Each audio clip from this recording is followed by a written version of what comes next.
Nous avons eu l'honneur d'être invités par Monsieur le recteur, Monsieur Lo, pour travailler, voir les axes de collaboration entre le service universel dont je gère le fonds et l'université numérique Cheikh Hamidou Kane.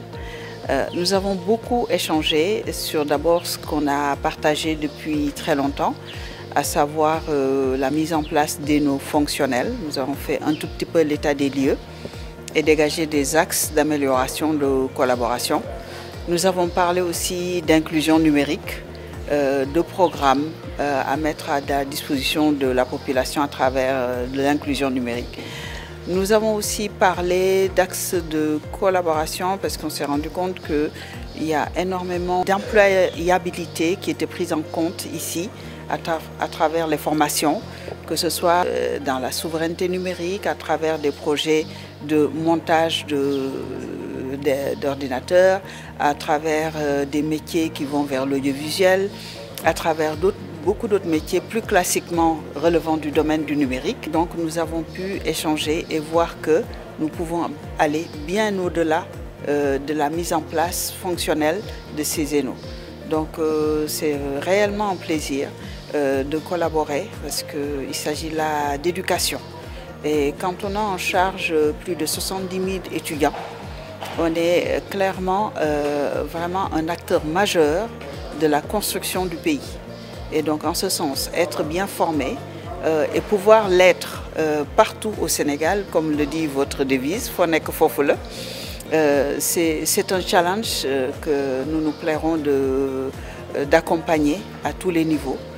Parce que nous-mêmes, nous devons assurer la connectivité partout, l'inclusion numérique, comme le stipule le service universel, qui est notre mission. Je vois déjà que nous, par exemple, dans nos salles multimédia, que nous mettons à disposition d'écoles, de collectivités territoriales, on se posait la question de la maintenance, de l'accompagnement dans l'usage des utilisateurs, de l'usage des formateurs.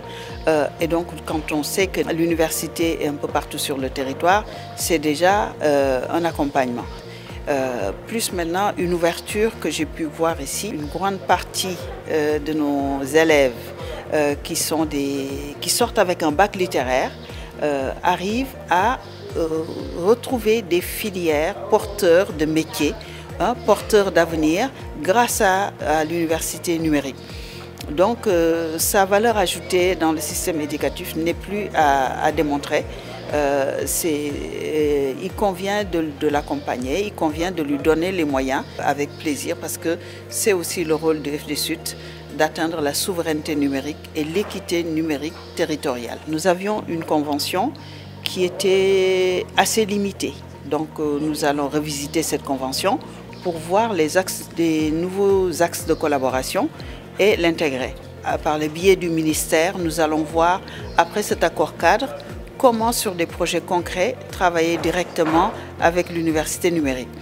Ensuite, la mission d'inclusion numérique, nous avons élaboré beaucoup de projets dans ce sens. Il s'agira de trouver le cadre pour les accompagner. Vous nous accompagnez scientifiquement pour ces projets.